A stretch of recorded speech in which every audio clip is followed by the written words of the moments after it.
Hey guys, welcome back. Today I've got another lecture for you. We're going to talk about the biggest priorities for strength and size in an exercise program. All right, let's get right into it. So I wanted to make this lecture especially for beginners, but also for people who are maybe closer to being intermediate, who've been training for a while, they've put on a little bit of muscle, but they're kind of lost in terms of direction as far as how to make their program and how to ensure long-term results. Maybe they're starting to experience that their PRs are drying up, or it's really hard, really few and far between. They're just doubting themselves and they need a little direction with their exercise program. So I'm going to give you guys basically categories of things that you need to be doing to ensure that you get the best results, both with regards to training for strength and for training for size. Okay, let's jump right into it. I basically categorized this in four different ways of ensuring good results. These would be consistency, rep and set quality, having excellent movement selection, and making good decisions / good programming. Now I'll break it down one by one. We'll go from here to there, and we're going to talk about why each of these are so important, both on a big picture standpoint and on a detail level, what you need to be doing with regards to consistency, movement selection, and so on in order to ensure that you stay injury-free for a long time and that you smash PR after PR after PR and that your tonnages continue to increase over the months and the years. When someone is exercising and they're looking up things on the internet, they're often asking questions about technique, rep ranges and things like that. And sometimes people get lost in what's called, paralysis by analysis, right? Like they hyper analyze bench press or squat technique, or even something that's less complicated like a biceps curl, right? There's so many videos about biceps curls, but what I want you guys to realize by the end of this video is that the things that ensure the greatest degree of success in an exercise program are often quite simple, but it's mostly about sticking to them very, very diligently. And that's obviously related to your hard work and the way you approach your programming. But that doesn't mean you need to be a genius in order to be good at this stuff and to perform them competently. So with regards to consistency, what I want to see in someone's program, what you absolutely need to have to ensure results, is you need to actually adhere to your routine. So whatever type of program you're doing, it could be a full body program, 3 days a week. Okay, it could be a bro split, could be upper lower, could be push-pull legs, or if you're like me and you don't really like any of those on a personal level, what you can do is just create your own custom split that revolves around the exercises, your schedule, and as long as you're training with enough frequency, volume, intensity, so on, you'll get great results. So regardless of what your routine looks like, the first tip is that you need to have adherence to your routine. It's not a plan if you don't stick to it, right? After that, we need to look at effort levels. Now, I put effort levels down instead of just hard work, and the reason for that is pretty simple. Hard work isn't always in short supply when someone's been exercising for months and years, right? Like maybe if you're overweight in the past or really scrawny and kind of lazy, maybe getting your butt in gear and doing some hard work, maybe that was one of the biggest concerns as to why you never got in shape or you never saw improvements in the gym. You just weren't working hard enough. That's absolutely true. And even with specific exercises like the squat or maybe doing shrugs or deadlifting, if you're not pushing yourself hard to the point of, being a little bit uncomfortable, your cardio is taxed, things like that, that's sort of like a barrier, right? Probably more psychological than anything, that if you don't push yourself through that barrier, you're not going to get the results you're looking for. But long term, effort levels need to fluctuate. You can't be grinding all out 100% all the time and not expect yourself to get burnt out and injured and lose motivation and then, going back to that first point, become less consistent with adhering to your own routine. So effort levels, it also includes being honest with yourself. If you're hitting a heavy set of squats, let's say 8 reps, was that 8 reps too close to failure? Be honest to yourself. Did that feel rough on your joints? What did your technique look like and feel like? Were you training with someone? Can you ask them to look at your set? Did you film your set? Things like that. So you also need to be honest with yourself in order to have consistently healthy and, more or less ideal effort levels. Obviously, you need to work hard to get results, but you don't need to grind yourself into the ground. So having consistent effort levels that aren't just always all out max, but again, also aren't consistently doing baby sets with lightweight fluff and pump. Yeah, you need to have consistency with your effort levels. That doesn't mean it's always all out though. Then there's the training variables themselves. So if you know that you can handle doing 10 sets of bench press in a week and recover from it, then you need to be consistently getting close to that in order to keep getting results. If you sandbag your bench press down to like 4 or 5 sets a week, don't be surprised when you have a proportional drop in your rate of progression. Okay, so your variables, that includes like your intensity, right? It's good to have maybe a heavier day and more of a volume day, and maybe you do more of a strength block and then more of a hypertrophy block where 8 weeks you're doing a higher intensity zone, and then maybe for 8 weeks you're doing a lighter intensity, right? Those are great ways to approach training. But if your training variables aren't consistent on a week-to-week, session-to-session basis, then it's really hard to measure and track progress, even if your effort level is very consistent. Then there's the grinding. Now, this type of grinding, I don't mean like taking every set to failure, doing 1 rep maxes all the time, grinding through bad days. So let's say you have like the sniffles, you didn't sleep very good, you got 4, 5, 6 hours of sleep and you're used to 6, 7, or 8. Maybe you didn't eat very much food that day, and so you're feeling kind of peckish, or you're training first thing in the morning, and normally you train in the afternoon or the evening after work, after school, whatever. But on those types of days where whatever the cause is, you're in a non-ideal, right, suboptimal position to train. It's not how you would have chosen for the session to go, for the circumstances to be surrounding it.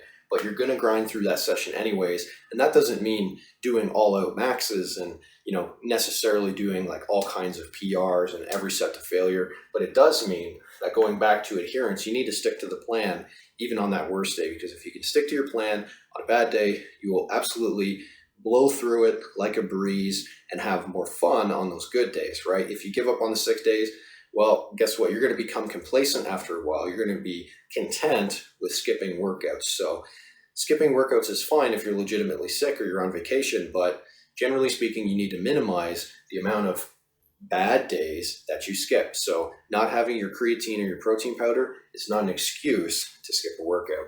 You, my friend, you're not a baby. You don't need a baby formula coming into your mouth hole.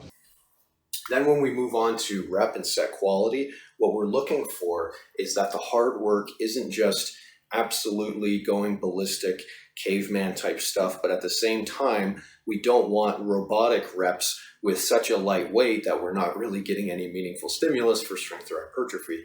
So rep and set quality ensures that when you write down on paper 3 sets of 10 with 90 pounds on the bench press, or 3 sets of 8 with 160 on the squat, whatever the exercise is, we need to know that that is quality. You're going to depth, you're touching your chest, okay? You're using control. You're not just bouncing the weight off of your chest. You're being very consistent, but we're making sure that every single repetition you do is of high quality. It doesn't have to be perfect. You don't have to train and look like Mike Israetel, but ideally you want to have high quality reps and sets. And I'm actually going to say something that'll contradict quite a bit of the advice you get on YouTube, which is like doing things like forced reps, training beyond failure. I think that there's a time and a place where you can do a little bit of that, but if you spend the bulk of your time doing sets that go beyond failure and so on, I think you're setting yourself up for more often than not, a higher frequency or occurrence of soft tissue injuries, sore tendons and things like that, and plateaus. I think that you just need to do a reasonable amount of sets that give you enough progress to make week to week improvements in your tonnages. Okay, you don't have to do all these like intense things like drop sets and beyond failure and forced reps. Those are fine, but I'd rather just see someone do very simple, straightforward 3 sets, 4 sets, 5 sets, quality technique. Did you take it to like an 8, a 9, a 10 out of 10 on an RPE, right? Like 1 to 2 reps in reserve at the most, or failure on most or all of your exercises. That's plenty, guys. That's plenty for you to have consistent hard work and quality reps and sets. So we're not talking about robot technique, but still actually solid looking technique where if any layperson or exercise expert looked at footage of you working out, they would say, wow, that's nice range of motion and you've got good control over the weight. That basically summarizes rep and set quality. Okay, so avoid doing crazy amounts of volume. And that's not just to like throw the term junk volume out there, but even if the technique looks good with high volume, okay, in order to keep high rep and set quality long term, not get injured, you're probably going to need to limit yourself to 10 sets of an exercise per week or below, maybe 12, 13, 14 sets at the most if we're talking about like biceps curls or abs or something that recovers really well, and maybe you're not using the highest intensity ever, right? More like sets of 15 to 20, 20 to 30, then that's fine. But for deadlifts, squats, bench, overhead press, pull downs, lap pull downs, pull-ups, right? You're not going to want to do a ton of sets. So if you get a good stimulus from 6 to 8 sets per week of the compounds, which most people probably would or will, right? Like I only do 6 to 8 sets of my compounds per week and they get plenty of results. So try and do less before you just blast volume. And if you're going to add volume to your compounds or isolations, add like 1 set per week and see if that gives you the result you want. Don't add, 3 more sets per week or 5 more sets per week. That would be ridiculous. Try and limit yourself to 1 to 2 exercises per muscle per block of training. So if you've periodized your program, right, in a way where you decide, yeah, I'm going to stick to these exercise variations consistently for 10 weeks. Let's just say 10 weeks sounds good, right? That's a reasonable amount of time to train with variations consistently and see improvements. Okay, fine. So in that 10-week period, don't do more than 1 to 2 exercises per muscle. So I'll give you an example. For your triceps, right? Skull crusher, overhead press, bench press. Are we targeting the triceps on the overhead press and bench press? Not necessarily, but you get plenty of short head work. You add in skull crushers, now you've got some long head work. That's great. That's plenty. You don't need to blast a ton of variations. Let's say you want to work your upper chest. Great. Let's divide up that 10 sets per week of volume for your chest, where maybe on a given session, you could do 2 sets of Larsen press with a barbell, and then you could do 2 sets of dumbbell bench on a 30-degree incline. Fantastic. It's that simple, guys. So actually try not to do too much per muscle group, even if it means, oh, well, what about these fibers? And what about this angle? And what about the strength curve in the top part? Yeah, I got it. That's great. You can use accommodating resistance and all kinds of fancy things and unilateral and blah, blah, blah, blah, blah.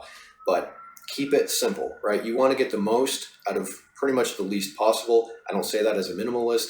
I just say that to be perfectly frank, that if you're doing more than you need to, eventually that will take too much out of your recovery pool and you won't have the resources to bounce back from your workouts.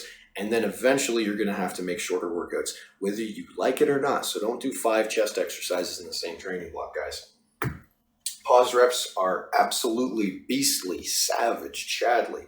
So whether that's deadlifts, squats, bench press, if you do a paused rep, it's going to be more honest. The technique's going to be better, and you're going to get a lot more stimulus out of the same weight or more out of less weight, right? It'll take a set that could be 8 reps, drop it down to like 5 or 6. It's a big difference.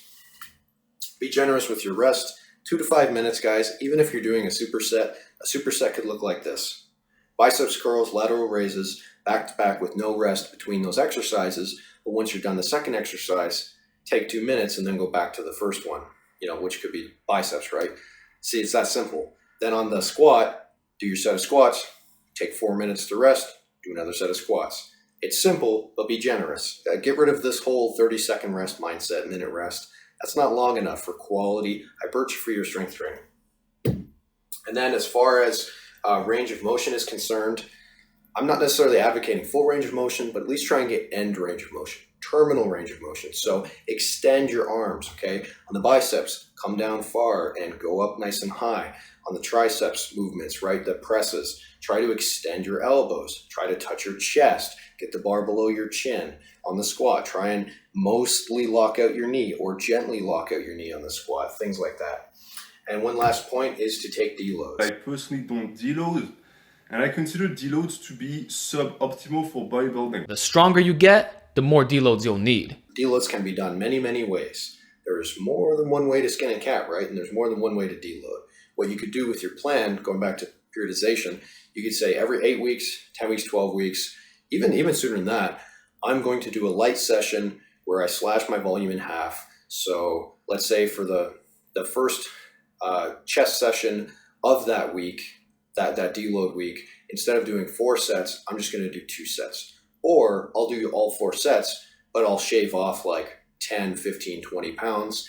And there you go. That's a deload. It is that simple. And yes, you could skip a couple workouts and then get nicely recovered. That's always an option.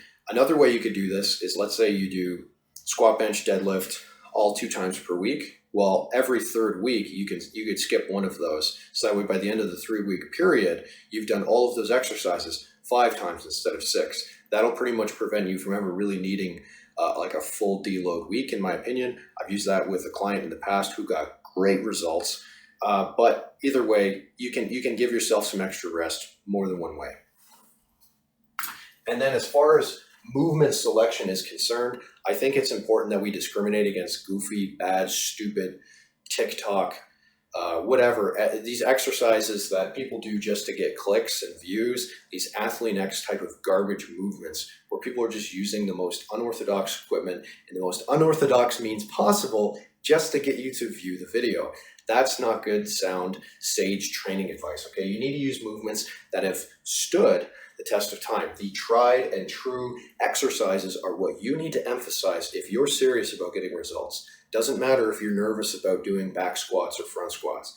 Doesn't matter that you're nervous about doing overhead press with a barbell, or you're worried about stability on a Larson press, or you're scared of hurting your back on the deadlift. You need to start somewhere because those fundamentals are going to carry you through a lot of your musculature and a lot of your strength. You don't have to stick to those variations forever, but some variation of the basic movement patterns needs to be in your program, even if you're like trying to cope, right? It's like a coping mechanism to be like, oh, well, actually, I do one-legged Romanian deadlifts with a dumbbell because that's biomechanically smarter and, it's self-limiting. Stop it. Do you really want to do twice as many sets with a goofy light weight where balance is the limiting factor? Do you really want to do that? Not to say it's not a decent exercise, but guys, do a deadlift variation. There's plenty of them. Find one that you enjoy and stick to it, okay? So don't wimp out on hard but good exercises. Yeah, overhead press is tiring on the cardio and it's kind of scary putting a weight above your head, but you'll get over it.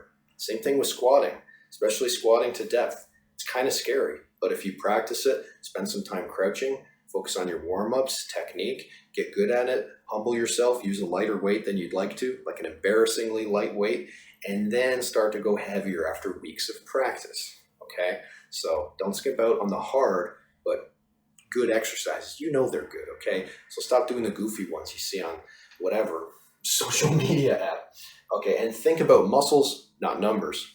Going back to variations, Larson press, fantastic exercise. Why?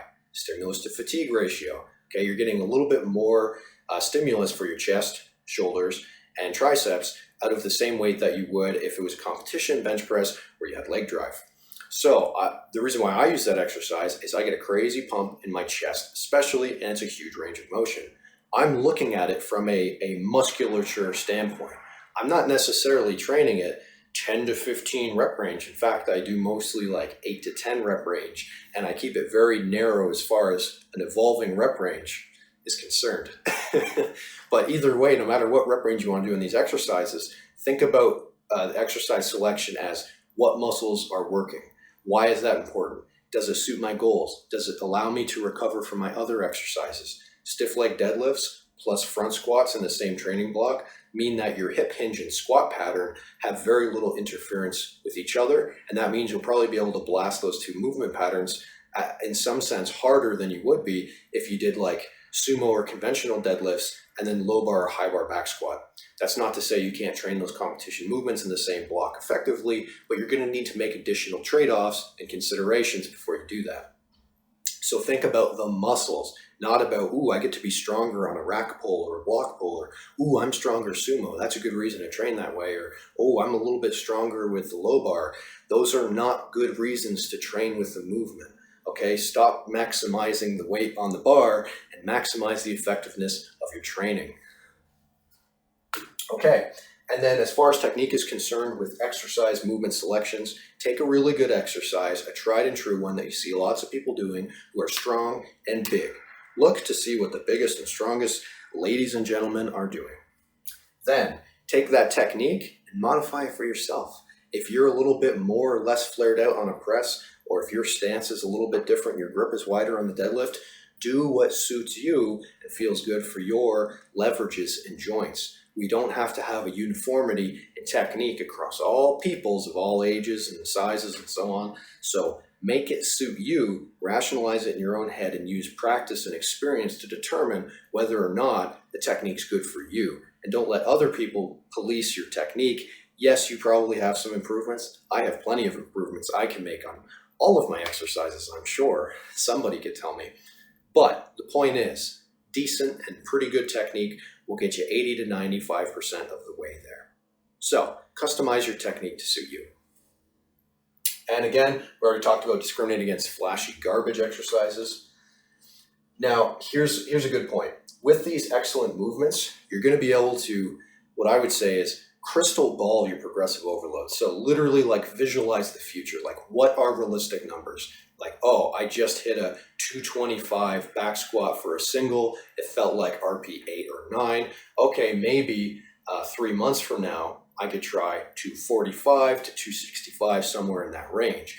Get planning your future as far as what your PRs and working sets look like. And then use that combined with your experience to say, okay, how frequently was I able to realistically put 5 pounds on the bar? Every 2 weeks? Okay, great. Or every week? Great. I'll use that to combine with what I think I'd realistically be able to do in the future based on what other people are doing, based on what you've done, and try and get a plan going of what some of your PRs are going to look like. That doesn't mean you're going to hit them exactly when you want to or expect to, but start thinking about the future. This is really good for motivation, because if you can visualize small and big goals, weeks and months from now, that's going to allow you to stay really consistent and diligent and have the discipline to show up on those bad days, guys.